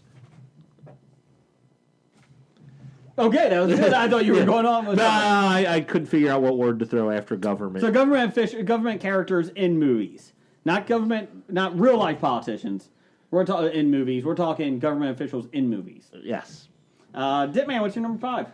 I'm going to start with Francis Underwood. Is that a movie? No, that'd be Kevin Spacey in... What is that show again? House of Cards. House of Cards. That's not a movie. That's a movie. It's a TV series. It's my 5. Hey guys, it's a TV series, not a movie. That's my Kevin Spacey. Anyways, I feel it was appropriate for the times. the times. Okay. I'll let you make up your own rules. It's like a metaphor for current government. Down the hall. I'm just saying it's a metaphor. I wouldn't say it was. Jeff, what's your number 5? My number 5 is Flash Slothmore from Zootopia. It's the sloth that works at the DMV. That's a good one. Have you seen Zootopia? Yes. Do you like it? It was all right. Okay. But I enjoyed it a lot. I was annoyed watching the movie of the sloth working at the DMV. So the funny thing is, they're playing it for laughs, but it was just annoying. See, here's the funny thing. I know that scene line for line because I have told that joke to my kids multiple times. And now they're like, my oldest is like, Dad, I don't want to hear the joke. And I was like, no, I got a new joke. And then you he's tell like, the same joke. No, you don't. And then my daughter, who's 4, goes, what's your new joke, Dad? And I go, what do you call a 3-hump camel? And she goes, I don't know, Dad. I was like, pregnant. Ha. Ha. And I do the whole thing. And my oldest goes, you had to ask him. You had to ask him. I know the whole thing from start to finish. So it's about 5 minutes long when I do it. Flash, where are you doing, B? My number 5 is M. Bison from Street Fighter. Raul Julia's last movie. And here's the reason. I love Raul Julia. Street Fighter is so horribly bad. But the issue is this. His whole goal was to make his own island and take over the world, to make his own island, and he has his own currency. The currency has no value, Raul. So it's like Bitcoin. Yes. It's actually worth less than Bitcoin. I don't know what's Bitcoin down to right now. No offense, but no currency is really worth anything. Yes, but you have a government backing it. M. Bison didn't even have the full government backing it. Well, when he took over the island, then he would have a government. No, it was a bad plan. He is the government. It's a thing. I am above the law. We have this. I am the captain now. And then you also had DJ as one of his sidekicks. Oh, God, horrible character from Street Fighter. So M. Bison's my number 5. My number 4 is, I had to go with the standard, Walter Peck from Ghostbusters. He is the EPA guy. He's a douchebag. Well, see, I'm coming to Walter Peck's defense here. Why is that? Well, one, of course he's a douchebag. He works for the EPA. I think they only hire douchebags. It's true. We can't defend that. Well, they hired Blake, and Allegedly. I rest my case. Allegedly. So, and come on, seriously, he's doing his job. He's trying to protect the city from a bunch of shysters who But talk he's not about listening. they have ghosts. But no it's a one believes nuclear ghosts. reactor. Don't start pressing buttons on it. That's my issue with it. I don't have a problem with him shutting it down, but maybe you should listen to the guy that built it. Maybe you should listen to the terrorists that built it. They're not space ISIS. God dang you. He could be. What's your number 4, Jeff? You're already wrong. Oh, I'm already wrong. So, my number 4 is A.O. Neville from the movie Rabbit Proof Fence. It's a movie. I gotta look over there. Did you find this on YouPorn? No. I feel like you've been playing on Netflix. Like, what's the most random movie out there? Oh, it's You a have good found movie. Rabbit Hash, Indiana. It's a movie from Combine like, these 5 words to find a movie. and Rabbit Hash is in Kentucky. Whatever. I'm telling you your movie. No, it takes place in Australia in the early 20th century, where the government is taking the Aboriginal children away from their families and giving them to white families to raise because they're trying to forcibly integrate the Aborigines into their society. How is this not number 1? That sounds like a really worst thing. shitty idea. And well, it's based off a true story too. That's the sad part. And the story Rabbit Proof Fence is about some of the Aboriginal children who were taken away from their tribe and their parents, who walked. Australia's got this fence running pretty much the length of the continent to keep the rabbits from. So they built their own wall? Yeah, they built a fence, and it's only 2-3 feet high to keep the rabbits out. But they followed the fence till they got back to their real families. We are a with history the podcast. Government chasing them down every step of the I way. feel like your top 5 this week, Jason, may backfire. Portrayed by Kenneth Branagh. Oh, this turned a dark movie. I'm not going to say I warned you on Twitter, but... You I did kinda- warn me. You did warn me. Oh, then moving on. It was a very good movie, Thanks. but The government was a bunch of... the government was evil, and he was the minister of whatever they. I could have called gone it. to South African government for a dry white season, but I was trying to keep it a little bit You lighter. Could have. That's why I Well, picked you all asked mine. for the worst. I mean, come on. That's why I picked mine based on all shitty movies, not how bad the person was. Jesus. So to Okay, my first one was a sloth. Yeah, and you went full like Monty on the next one. Like, hey, here we are. Government sucks. Okay, Paul, what's your number 4? Judge Dredd, Mr. Sylvester Stallone, the one and only. I am the law. Yes, and that's why. Because, shut up. Yeah, I can agree with you on that. I did think of it, but who did you put? Judge Dredd himself. I give you that. the Stallone version. The Stallone version. He's a judge, jury, and executioner. That's not right. He talks like this. I mean, it's like he's one of those duck face girls on Facebook trying to talk. You know, I could probably pick him from pretty much any movie he plays a government employee. Exactly. Demolition Man. Exactly. Yep. Demolition But Man was what do terrible. you do with the seashells? Let's see. What was the other? Cobra. He was a police officer. Yeah. Oh God. Expendables, he was a mercenary. Which I one? don't think One, that's the two? government. Oh, 1, 2, could or be. 3? Which government? Rambo. He was. First Government. Blood was all right, but then the government came and brought him back. Every time I'm out, they bring me back. What's your number 3? My number 3, in Demolition Man, Lamina Huxley, the Sandra Bullock character. How did segue? How did she become a cop? I have She no was idea. horrible. Yeah. She was horrible. What do I do with the seashells? Oh my God. And, you know, this takes place like hundreds of years in the future, but this person is just focused on the 80s. Really? Really? That's like Paul, man, you being focused on 1570s. Yeah. Yeah, that makes sense. Yeah, no. What happened in the 1570s? There was a lot of bell bottoms and swords and S-words or swords? both. And lots of venereal diseases. It was kind of odd time. Plague. Smallpox blankets. I did say 1870s. Let's see here. My number. Oh, that was your number 3? That was my number 3. Jeff, what's your number 3? My number 3 is Adam Sutler, the leader from V for Vendetta. It's my number 2.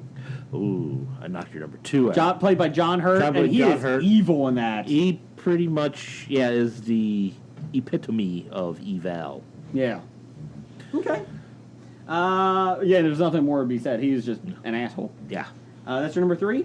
My number 3 is Helen Mirren as the Queen in The Queen. Oh, I'm like, Helen Mirren is your worst character? She's not even a government employee. Sorry, she's the Queen in the movie The Queen. If you're a queen, are you a government employee? Yeah, they get paid by the government.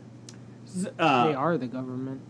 Don't you listen to I am the law! I am the law!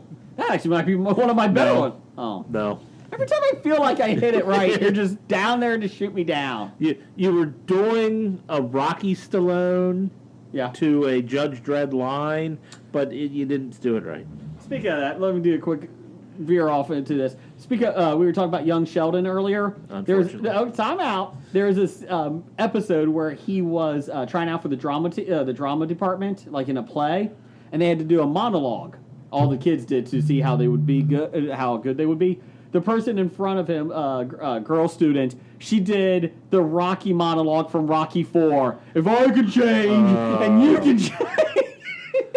I was like, that's awesome. Now I hate the show even worse. I was cracking up, and my wife's like, what is that from? I was like, Rocky 4! So, that's all. Anyways, moving on. My number 3, the Queen. Because in the movie, she is not the nicest person to Princess Diana. And they kind of alluded to the fact that she did not have an issue with what happened to her. Did the movie hint that she might have even been behind it? Or Maybe. The I movie know hints there's at it. rumors that people were saying the Queen might have been behind it. She wasn't upset with it in the movie. And she just played, she did a great job, but man, that character. Number 2 for me was Adam Sutler from V for Vendetta. He does not seem like he should have a name of Adam, though. It should be like an old, like John Sutler is even better. Well, Adam is the first person. Oh, that's true. It is, yeah. So you can't say there's an older name than Adam. Moving on. What's your number 2? My number 2 is Dudley Smith from L.A. Confidential, the captain of the police. Who I am the captain. The most corrupt person I think I've ever seen try to run a police unit there. As played by now I forgot his name. The old person. James Cromwell. Thank you. There you go. James Cromwell. That is also being a TV series. All right. So is James Cromwell going to be evil in it? Sure, why not? What's your number 2, Ditman? Jason's favorite character, one Mr. Stanley Goodspeed. Goodspeed? Yo, that's also short for Godspeed. No. Not really. No. Nope. You know what Godspeed means? I don't care because it's not my name. Goodspeed is my name.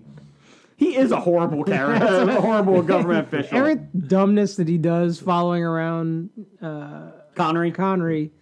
It's like, why? Just kill him. Well, my other issue is he bad, or is Nicolas Cage's character bad, or is it his sidekick in the poison lab that's playing with a fucking doll that escapes the poisonous gas? You're in a containment area because there's possible poisonous gas. I'm going to move every little thing out of this piece of luggage. That guy's awful. Fucking terrible people. Horrible. The movie's awful. What are you talking about? The movie's awesome. I watched it the other week.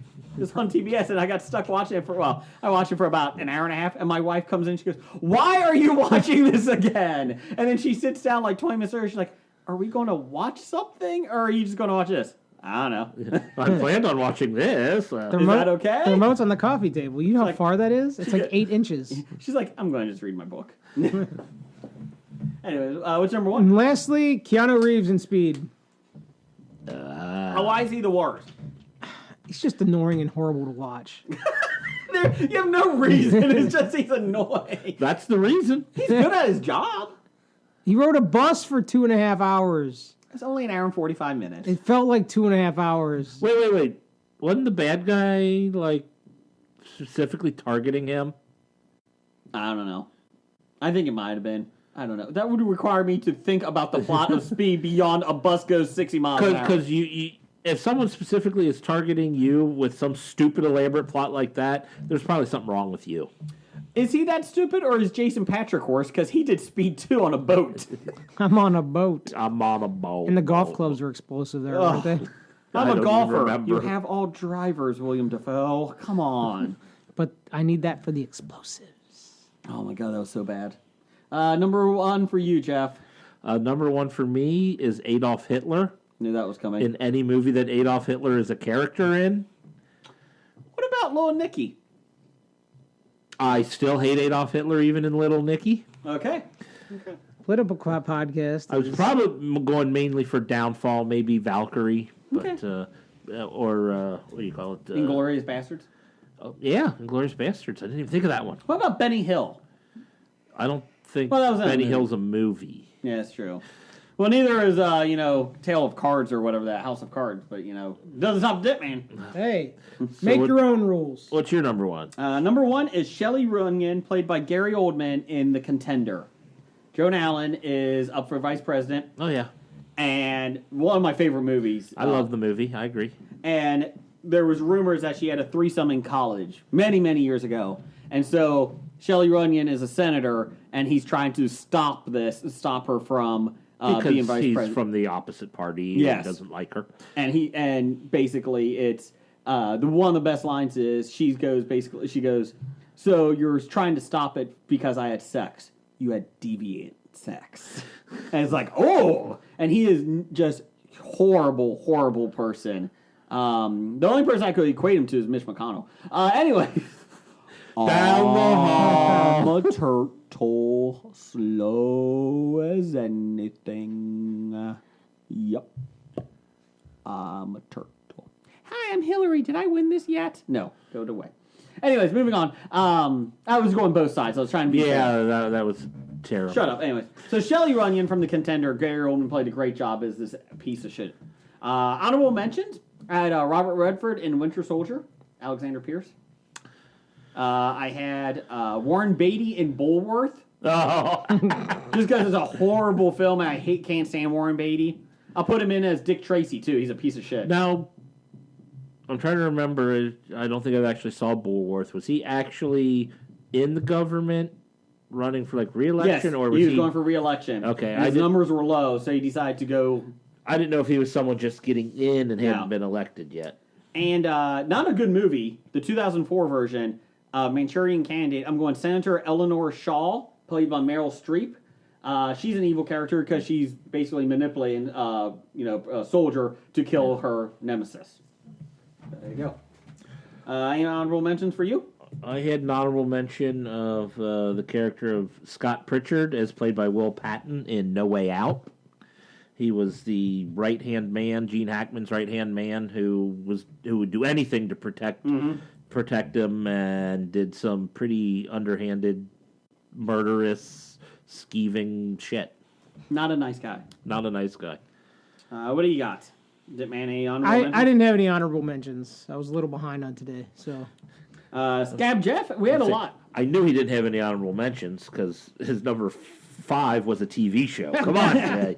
Scab Jeff said, so does Kevin James from Mall Cop technically count? Or is a mall not technically governed? I said no, but it could be. I don't think it's run by the government. Okay. I would say no, Mall Cop doesn't count. I'm going to blame Blake's sickness on this. Princess Leia Poppins from The Resistance and The Last Jedi. I will say that's the worst part of the film. I love The Last Jedi, but that is a horrible, horrible.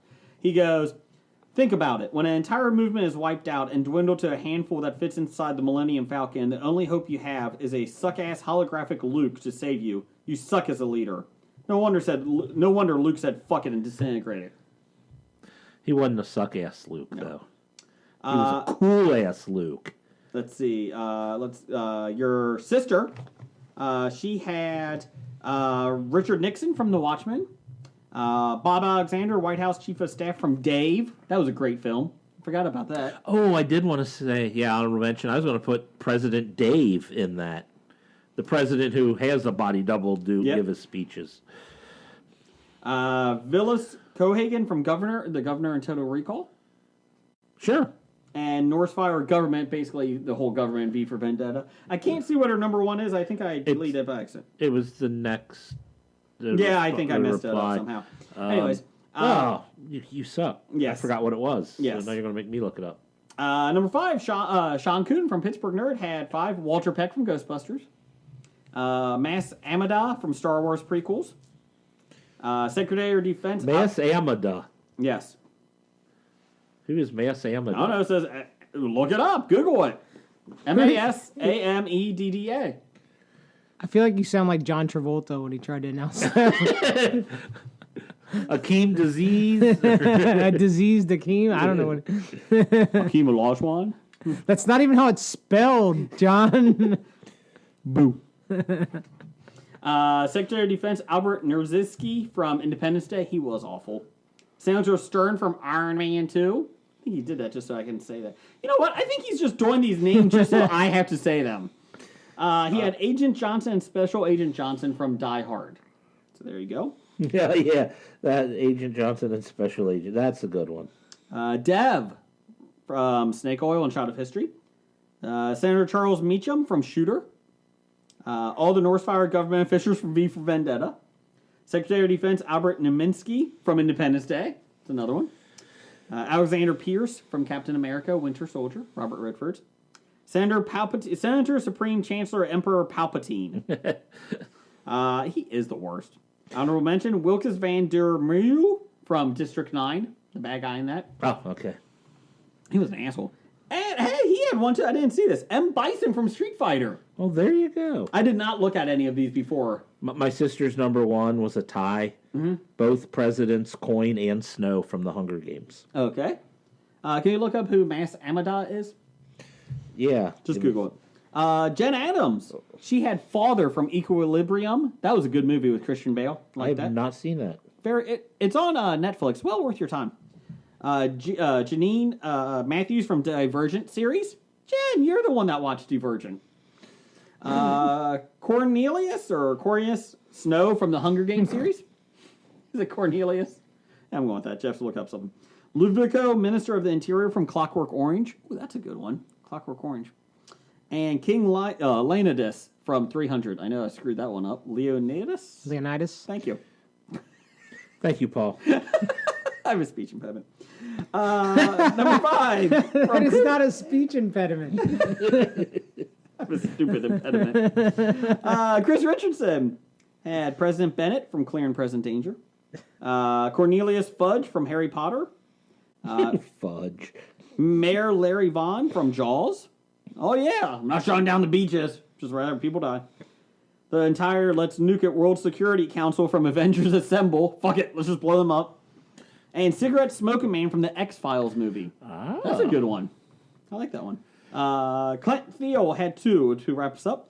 President Scroob from Spaceballs. Oh, he was great. And King Cooper from the Super Mario Brothers movie. Thanks, Clint. That is a horrible one. That is horrible. Okay. Mas Ameda was a Chagrian male politician who served in the high-ranking government roles during the twilight years of the Galactic Republic and helped establish and administrate its successor, the Galactic Empire.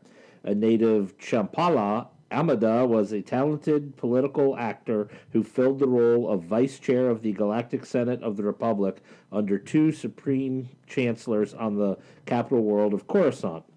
His first chancellor, Finis Valorum, was ousted from the office following a vote of no confidence in the leadership during the Trade Federation's invasion of the Mid-Rim planet Naboo.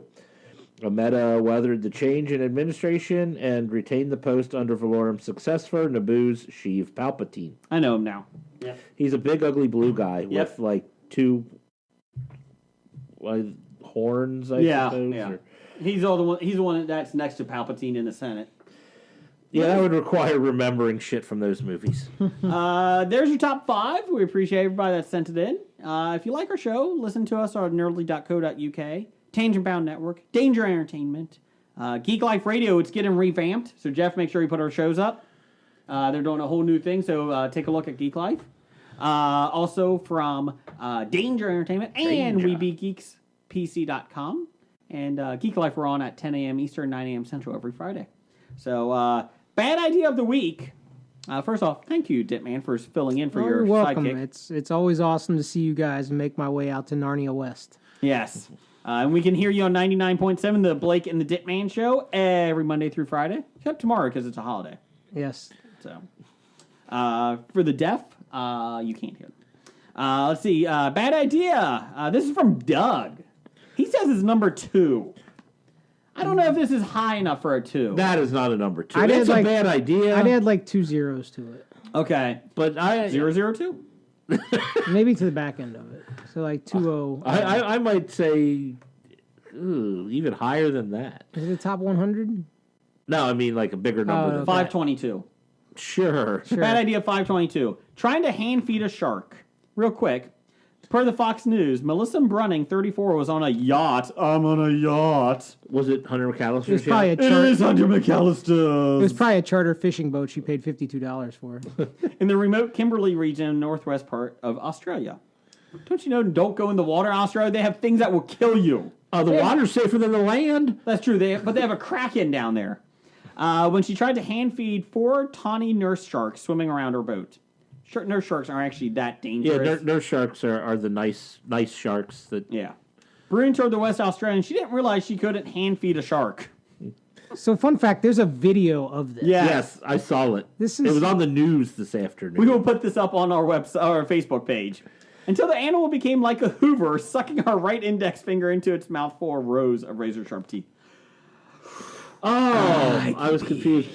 When I first read became like a Hoover. You can't noodle a shark like you can a catfish. She's watching those backwood noodlers or whatever it is. I think the shark was in as much shock as I was. Nope. I don't think so. He thought it was breakfast. The only way I can describe it is the immense pressure, and it felt like I was shredding it off the bone. That's what she said. I came up and I was like, I've lost my finger. My finger's gone. The shark pulled her into the water of Dungo Bay, which is inhabited... Dugong Bay. Whatever. By saltwater crocodiles that can grow up to 23 feet long. Way more than a ton, according to Sky News. Jesus, man. The entire encounter was captured on video, which we'll put up on History of Bad Ideas. Brunning is screaming as she is dragged into the water before the boat's crew and her friends pull her out. She sustained cuts, a fracture, a torn ligament, and a bad infection from the bite, but did not lose her finger. She did say the incident was completely my fault. Well, no shit, Sherlock. You're putting your hand in the water. And let's be she's admitting to it. How many people have you seen have done stupid things and then claim that it was, not their fault? There's a reality show about the family that we shall not name based on that. In the U.S., she would sue that shark. Yes.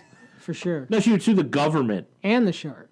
I don't know if you can get money out of the shark. She'd sure as hell try. She goes, it's not the shark's fault at all, but it could have been a lot worse. She says, I'm not a shark victim. I have full respect for sharks. I think they're incredible. I always had the opinion that when you're in the water, they're at the top of the food chain. It's their domain. Well, yes. So she jumped in with arm first.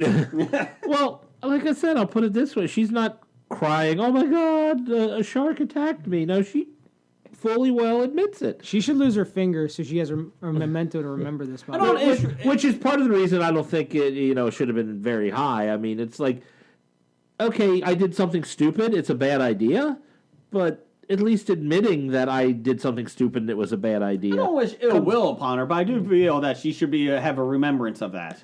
It's like a kid on an escalator. His parents should have to suffer that. So there you go. There's your bad idea of the week. And next week, we will have a special guest as well. So Roger says goodbye. Goodbye. Bye. Walking Dead to Talking Heads, from comic books to TV sets, there's a history. It's not so bad. There's the history. It's the history of bad, so bad. The history of bad, it's bad. The history of bad ideas. Podcast. Addendum. Titles for the show. What you got, Jeff? I got Cool Ass Luke. I got Millennials Need Douchebags.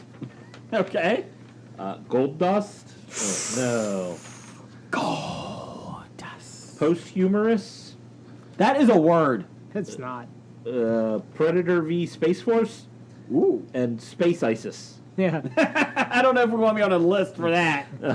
Yeah, you'll be on the. You don't want to be on the government list. Maybe we could space it. Space is. Space is. Maybe we can say Space was. Space ISIS parentheses the Egyptian goddess, not the terrorist Have you group. seen the government that we have right now from both sides? I don't think any of them are intelligent enough to get that. I have... no, that was from last week. I have closed, open, gated community. I got French Michael Caine. Oh, some people just want to watch a little fun. French Michael Caine wants to visit your closed, open, gated community. Oh, you brought it back up. Henno, you got it coming. That was just a one-off line. Star Trek hipsters. That man got anything? I think you've captured all. I was trying to think. I'm like... I like closed, open, gated community. Gold Dust visits your closed, open, gated community. Oh, it's too long. You gotta keep it short. Gotta keep it short for iTunes. I like millennials need douchebags. I don't think I'll get past. Well, I want to get past. Douchebags? What's wrong with Is that good? douchebags? You know, it's gonna get It's not an offensive word. Yes, it is. It's a cleaning product. It's As a- someone with as OCD as you, I think douchebags would be something high on your list to make not sure you talk about owned. douche. I mean, wow, you're afraid of the word douche? Wow, you have You gone are a douche. You've gone soft in your... Oh, I have gone soft. Anyways, what else we got? That's what I had. I like Star Trek hipsters. Henno, you got it coming. You said no on Space ISIS. French Michael Caine. Yeah, no. Yeah. Something other than gold dust, or just plain gold dust? Gold dust. Gold dust. I want to lick you all over. I'm all for millennials need douchebags. Lick you up and down. I'm just going to keep doing my impression until Hashtag you it's a thing. Hashtag it's a thing is done. Is that it? No. Okay. I'm about to say, do we want it to start our title with a hashtag? Well, you just write it out. Write the word hashtag? Yeah, hashtag it's a thing. Change approved. All right. You've been listening to Hobie.